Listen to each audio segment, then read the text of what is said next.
আজ 21 মার্চ 2025 বিশ্ব কবিতা দিবস। এই উপলক্ষে রাজদীপ ম্যাগাজিন ইউটিউব চ্যানেলের পক্ষ থেকে আমি সুদীপ্ত বিশ্বাস, এডিটর, এসেছি শিক্ষয়িত্রী এবং বিশিষ্ট সাহিত্যিক রেবা মুখার্জি বিশ্বাসের কাছে। ম্যাডাম নমস্কার। নমস্কার। যতদূর জানি আপনি দ্বিতীয় শ্রেণীতে পড়াকালীন অবস্থায় কবিতা প্রতিযোগিতায় অংশগ্রহণ করে প্রথম হয়েছিলেন। তারপর বেশ কয়েক বছর বহু কবিতা প্রতিযোগিতায় অংশগ্রহণ করে প্রথম ও দ্বিতীয় হয়েছিলেন। তারপর থেকে প্রতিযোগিতায় অংশগ্রহণ করেননি, কিন্তু বাড়িতে বসে প্রচুর কবিতা পড়া, কবিতা লেখা, বিভিন্ন অনুষ্ঠানে কবিতা বলা, এসবের ধারাবাহিকতা রেখে গেছেন আজ পর্যন্ত। একসময় আমি দেখেছি আপনি অল বেঙ্গল টিচার্স অ্যাসোসিয়েশন এবং অন্যান্য সংগঠনের আয়োজিত অসংখ্য কবিতা প্রতিযোগিতায় বিচারকের দায়িত্ব পালন করেছেন। কবিতা লিখে ও বলে অনেক সংগঠন থেকে আপনি সংবর্ধনা এবং পুরস্কার পেয়েছেন। এখন আজ আপনার থেকে জানতে চাই, আসলে কবিতা মানে কি ম্যাডাম? আসছে।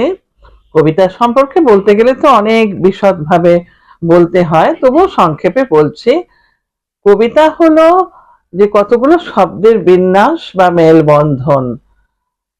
তার মানে কি, কবিতার মধ্যে থাকবে শব্দ, আর কি থাকবে, ছন্দ থাকবে, অলংকার থাকবে, আর কবির বিশেষ আবেগ অনুভূতি তারও প্রকাশ থাকবে। এই যে সব কটা বৈশিষ্ট্য বললাম, এই সমস্ত বৈশিষ্ট্যগুলো একটা প্যাকেজের মধ্যে থাকবে, কিন্তু তার মধ্যে থাকবে একটা শিল্প। মানে এই সমস্ত বিষয়গুলো একত্রিত করে শৈল্পিক ভঙ্গিতে রিপ্রেজেন্ট করা, সেই যে সাহিত্যের শাখা, তাকেই কবিতা বলা হয়। এখন কবিতার আবার বিভাগ আছে। মূল বিভাগ যেগুলো, মূল বিভাগ তিনটে: আখ্যানমূলক কবিতা, ন্যারেটিভ পোয়েট্রি, নাট্য কবিতা ড্রামাটিক পোয়েট্রি, আর গীতি কবিতা লিরিক পোয়েট্রি। এই হলো তিনটে মূল বিভাগ। এই তিনটে মূল বিভাগকে কেন্দ্র করে, মানে এই তিনটে মূল বিভাগের উপর ভিত্তি করে আরো কয়েকটা প্রকারভেদ হয়েছে। সেগুলো বলছি: মহাকাব্য, শোক কাব্য, গদ্য কবিতা, গান, রূপক কবিতা, ব্যঙ্গ কবিতা, আর গীতিনাট্য প্রভৃতি। এগুলো হচ্ছে প্রকারভেদ। আচ্ছা, এবার বলুন মহাকাব্য কাকে বলে?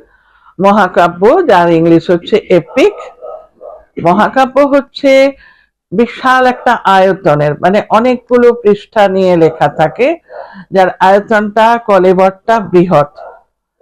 আর আর কি থাকে, কেন মহা বলা হচ্ছে, শুধু আকারে বৃহৎ হলেই তো হবে না, তার মধ্যে একটা মহানতা থাকবে। কিভাবে মহানতা?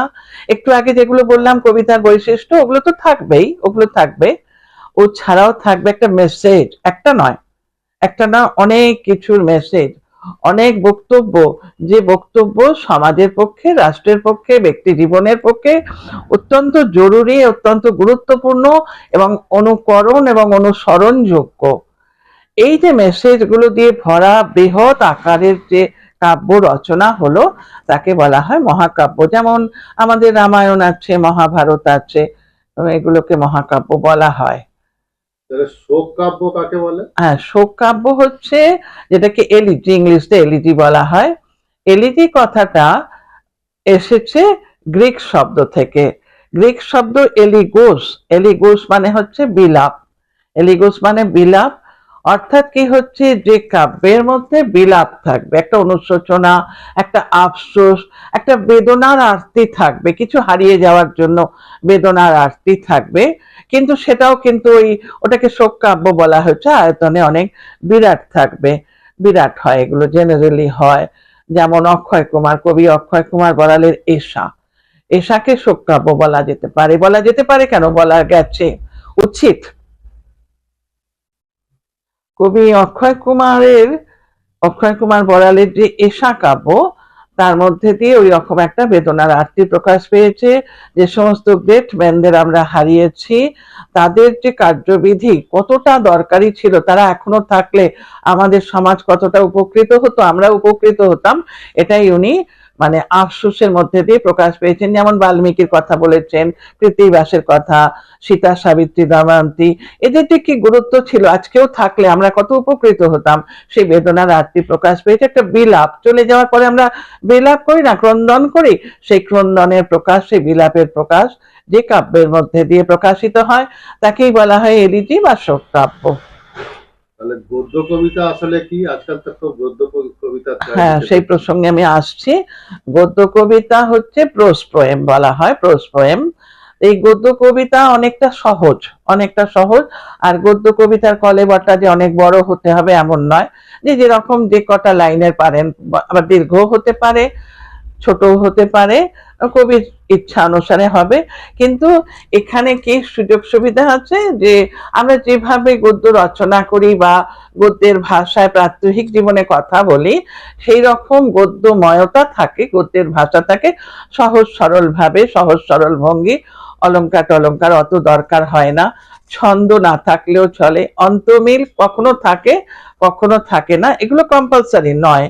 কিন্তু এছাড়াও যে কবিতার বৈশিষ্ট্য আমি যেগুলো বলেছি একটু আগে, সেগুলো আর পুনরাবৃত্তি করছি না, সেইগুলো তো থাকা আবশ্যক। তা না হলে তো নিছকই গদ্য হয়ে যাবে, সেটা তো আর গদ্য কবিতা হবে না। তো দুঃখের বিষয়, আপনি যেটা একটু আগেই বলছিলেন যে আজকাল অনেকে গদ্য কবিতা লিখছেন, আজকাল ঠিক নয়, মানে একদম রাবীন্দ্রিক পিরিয়ড থেকে রবীন্দ্রনাথ সমর্থন করে গিয়েছিলেন। রবীন্দ্রনাথ গদ্য কবিতাকে সমর্থন করে নিজেও লিখেছেন, খনিকা, বলাকা, পুনশ্চ সোনাতরীতে অনেক গদ্য কবিতা আমরা দেখতে পাই। তার পরবর্তী সময় ভালো ভালো কবিরা, শিক্ষিত বিদগ্ধ কবিরা গদ্য কবিতা লিখেছেন, লিখছেন, এগুলো তো দেখে আমরা আনন্দ পাই, উপকৃত হই। দুঃখের বিষয় এই যে কয়েকজন অর্থশিক্ষিত বা অবোধ্যা কবি ভাবছেন যে গদ্যটাকে যদি ক্ষীণ কলেবর করে, মানে সেন্টেন্স গুলোকে টুকরো টুকরো করে কেটে একটা ক্ষীণ কলেবরে সাজিয়ে দেওয়া হয়, ওটাকে গদ্য কবিতা বলে রিপ্রেজেন্ট করা যায়। এই ধারণাটা অত্যন্ত ভুল, এবং এরকম মাঝে মাঝে আমরা দেখতে পাই, আমরা মানসিক দিক থেকে আহত হই। গদ্য কবিতাকে কবিতার আঙ্গিকে রাখাটাই উচিত। আচ্ছা ম্যাডাম, এবার বলুন, গানও কি কবিতা? অবশ্যই গানকেও কবিতা বলতে হবে। গান তো মূলত কবিতা। একজন গীতিকার বা একজন কবি যখন লিখছেন তখন কিন্তু সেটা কবিতা। আর তার মধ্যে যতক্ষণ না সুর আরোপ করা হচ্ছে, যতক্ষণ না গায়ক গায়িকা সঙ্গীত শিল্পী গাইছেন, ততক্ষণ পর্যন্ত কিন্তু সেটা গান নয়, সেটা কবিতা।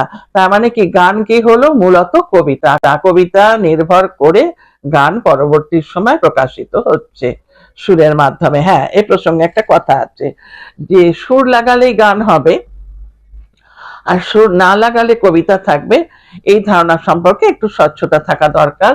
যে কবিতা যখন সুর, ধরুন সুরকার সুর লাগাচ্ছেন না, সেই কবিতাকে কোনো কবি কবিতা পাঠ করে বা আবৃত্তি করে শোনাচ্ছেন, তাতে তার নিজস্ব ভঙ্গিতে কবিতার ব্যঞ্জনা অনুযায়ী তিনি যা বুঝতে পেরেছেন সেরকম একটা সুর লাগানো যেতেই পারে। সেটা বিধিবদ্ধ গানের যে নোটেশন ওইটা ফলো না করেও হতে পারে। আর বিধিবদ্ধ যে গানের নোটেশন সেটা যখন আরোপিত করা হলো, সেটা যখন গাওয়া হলো, সেটা তখন গান হলো। অর্থাৎ কি হলো? গান তাহলে মূলত কবিতা, কবিতা তো। কবিতা সম্পর্কে আরেকটা শব্দ খুব শোনা যায়, রূপক। হ্যাঁ, রূপক। এই রূপক, রূপক কবিতা কোনগুলো? হ্যাঁ আমি একটু আগে বলেওছিলাম প্রকারভেদে। রূপক কবিতা, রূপক কবিতা লেখা একটু শক্ত, বড় বড় কবিরা লিখেছেন, রবীন্দ্রনাথও লিখেছেন। রূপক কবিতা হচ্ছে সেই কবিতা যার একটা আক্ষরিক অর্থে মিনিং থাকে, আক্ষরিক একটা অর্থগুলো সাজিয়ে একদম, বলা হয় না যে অবভাস আর প্রতিভাস, সেই অ্যাপিয়ারেন্স অবভাসের দিক থেকে, দর্শনের ভাষায় যেটাকে অবভাস বলা হয়, তার দিকে একটা মিনিং থাকে। সেটা অর্থ শিক্ষিত অবোধ্যা লোকেরা একটা মিনিং বার করতে পারেন কবিতা বলে, কিন্তু সেটাই কিন্তু কবির উদ্দেশ্য নয়। কবির উদ্দেশ্য হচ্ছে যে সেই কবিতার পশ্চাতে একটা ইনার মিনিং, যাতে ইংলিশে সিগনিফিকেন্স বলা হয়, অন্তর্নিহিত অর্থ থাকে, যেটা খুব হাইফাই, যার মধ্যে একটা মরালিটি থাকে, একটা নৈতিকতার প্রকাশ থাকে, একটা মেসেজ থাকে। যেমন রবীন্দ্রনাথের, আপনি হয়তো পড়েওছেন, রবীন্দ্রনাথের গীতাঞ্জলি নাম্বার 50, যেটা বাংলায় কৃপণ কবিতা বলা হয়, পড়েছেন তো? তো ওই কবিতা অনেকেই পড়েছেন, খুব কমন কবিতার কথাই বলছি আমি। রূপক কবিতা অনেক আছে, আজকে অত সময় নেই ইলাবোরেশনের।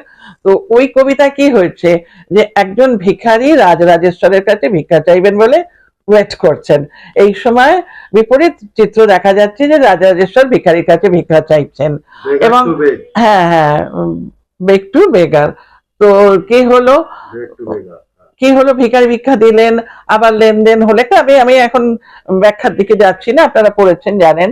এই একটা রাজরাজেশ্বরের সঙ্গে ভিখারির যে লেনদেন হলো, এইটা কি আসলে এগুলো মনে হচ্ছে আক্ষরিক অর্থের মিনিং, তাই না? আসল তো তা নয়। রবীন্দ্রনাথ তো বলতে চেয়েছেন যে এখানে ভিখারি হচ্ছেন স্বয়ং তিনি নিজে, আর রাজরাজেশ্বর গড, ঈশ্বর।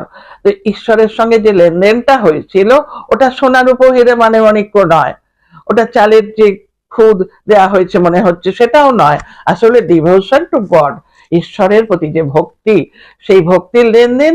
আর ঈশ্বরের কাছে আমরা কি পাই তার যে লেনদেন, ওইটা হচ্ছে সিগনিফিকেন্স। তো এই যে ভেতরের সিগনিফিকেন্স যে কবিতায় থাকে তাকে রূপক কবিতা বলা হয়। বাহ, বুঝলাম। আরেকটা ব্যাপার আমি কলেজ লাইফ থেকে যেটা ফলো করেছি, যে বিধানসভা এবং লোকসভা ইলেকশন এলেই শাসক পার্টি এবং বিরোধী পার্টি দেয়ালে প্রার্থীর সমর্থনে প্রচার করেন, পাশাপাশি তাদের সপক্ষে বা বিপক্ষে দেয়ালে বিভিন্ন রকম কবিতা বা ছড়া করে লেখেন। হ্যাঁ, আমিও দেখেছি। অনেকে বলে ব্যঙ্গ কবিতা। হ্যাঁ, এই ব্যঙ্গ কবিতা ব্যাপারটা অ্যাকচুয়ালি কি ম্যাডাম? হ্যাঁ, ব্যঙ্গ কবিতা আপনি ঠিকই বলেছেন, যেরকম আমরা দেখে থাকি সচরাচর, কিন্তু ওগুলোকে কবিতা না বলাই ভালো হয়, ভালো আমার মতে। এখন এগুলো দেখুন, ম্যান টু ম্যান ভ্যারি করে, আমার সঙ্গে মত পার্থক্য হতে পারে, আবার একমত হতে পারেন অনেকে। তো ব্যঙ্গ কবিতা আসলে হচ্ছে সেই কবিতা যেগুলোর মধ্যে একটা উপহাস থাকবে, একটা কৌতুক থাকবে, সমালোচনা থাকবে, অবশ্যই থাকবে, কিন্তু এটাই সব কথা নয়, এটাই সব কথা নয়, এর পেছনে একটা ক্রন্দন থাকে। এখন ব্যঙ্গ কবিতাকে ইংলিশে কি বলা হয়? স্যাটায়ার বলা হয়। স্যাটায়ারের আসল মানে কি, যে ওপরে হাসি ভিতরে কান্না। কিসের জন্য কান্না? একটা অনুপস্থিতি, কোন একটা বিষয়, কোন একটা ব্যক্তি, কোন একটা ঘটনার অনুপস্থিতিকে কেন্দ্র করে আমাদের ভেতরের যে বেদনা, যে আত্মি, সেইটা কিন্তু থাকবে ভিতরে, আর উপরে থাকবে কৌতুক উপহাস, যেন মনে হচ্ছে যেন হাসির ব্যাপার। হ্যাঁ, বিদ্রুপ করা, বিদ্রুপ না ব্যাপারটা। এখন যদি নিছকে বিদ্রুপ করা হয় সেটাকে তো ব্যঙ্গ কবিতা না বলে টিজিং বলা হয়। আসলে হাসানোর তো তিন রকম, একটা টিজিং, একটা হিউমার, আর একটা স্যাটায়ার। তো টিজিং দিয়ে মানুষকে আহত করা যায়, ওটা দিয়েও হাসানো, কিন্তু ওটার মধ্যে কোনো মেসেজ থাকে না। হিউমানের মধ্যে মেসেজ থাকে, হিউমার দিয়ে মানুষকে আনন্দ দেওয়া হয়, নিজেও আনন্দ পাওয়া হয়, হাসি হয়, হ্যাঁ, কৌতুক হয়। আর স্যাটায়ার হচ্ছে আরেকটু ভিন্ন ধরনের, যেটা উপরে আক্ষরিক অর্থে দেখে মনে হচ্ছে খুব হাসির ব্যাপার, উপহাসের ব্যাপার, সমালোচনার ব্যাপার, কৌতুকের ব্যাপার, কিন্তু ভেতরে মেসেজ রয়েছে, সেটা কিন্তু কান্নার মোড়কে মোড়া থাকে, একটা বক্তব্য ধর্মী, যেটা ওই যে একটু আগে আর বলছি না, যেটা একটা অনুপস্থিতি কেন্দ্রিক। আচ্ছা, কবিতার শ্রেণীবিন্যাসের সময় কি বলছেন? কবিতার শ্রেণীবিন্যাসের কথা বলেছিলেন একটু হ্যাঁ আগে। হ্যাঁ, একটু আগে তখন কথা প্রসঙ্গে গীতি নাটকের কথা বলেছিলেন। হ্যাঁ, গীতিনাথ। গীতি নাটক তাও কি কাব্য? অবশ্যই অবশ্যই কাব্য। কেন কাব্য বলছি, একটু আগে আমি বলছিলাম না যে গান মূলত কবিতা। তো গীতিনাট্য ব্যাপারটা কি, যেটাকে বলা হয় লিরিক ড্রামা। হ্যাঁ, লিরিক ড্রামা হচ্ছে একটা ড্রামা, ড্রামা, কিন্তু সেই ড্রামার যে সংলাপ থাকে, চরিত্র ঘটনা সংলাপ থাকে, সেই সংলাপগুলো কিন্তু কবিতা নির্ভর, কবিতা নির্মূলত কবিতা, তাতে আবার সুর আরোপ করে সেগুলো কিছু কিছু পোর্শন, সবটা নয়, গানে রূপান্তর ঘটানো হয়, গান হয়ে গেল। আর কিছু সংলাপ, টুকরো টুকরো সংলাপ নিছকে কবিতা থাকে, কিন্তু মূলত সেটা কবিতা। সেই কবিতাকে গান দিয়ে ভরাট করিয়ে সেটা কি করে হলো, একটা ড্রামার আকার দেয়া হলো, একটা নাটকের আকার দেয়া হলো। তাহলে সেটার মধ্যে তো মূল বিষয় কবিতা, তাহলে গীতিনাট্য যেটা লিরিক ড্রামা, সেটা অবশ্যই কাব্যের আঙিনায় আনা হয়েছে এবং আনা উচিত, এটাও কবিতা। আর কি কিছু বলার আছে আপনার স্যার? না, খুব ভালো লেগেছে। আমি অনেক কিছুই বলতে পারি, কিন্তু আপনার হাতে টাইম নেই, আপনি বলেছিলেন। আজকে তাহলে এই পর্যন্ত থাক। হয়েছে। আজকে বিশ্ব কবিতা দিবস উপলক্ষে কবিতার যে বিভিন্ন রকম শ্রেণীবিন্যাস এবং তার ডেসক্রিপশন, এগুলো খুব সুন্দর করে আপনি বুঝিয়ে বলেছেন। আশা করি অনেকেই জানেন, আবার অনেকেই জানেন না। হ্যাঁ, কবিতা প্রেমীদের মধ্যে অনেকেই জানেন, অনেকে, তবু ভালো জিনিস বারবার উচ্চারিত হলে ভালোই লাগে, এই আর কি, সেই জন্যই বললাম। ভালো লাগবে। রাজদীপ ম্যাগাজিন ইউটিউব চ্যানেলের পক্ষ থেকে আপনাকে অসংখ্য ধন্যবাদ। নমস্কার, ধন্যবাদ আপনাকেও।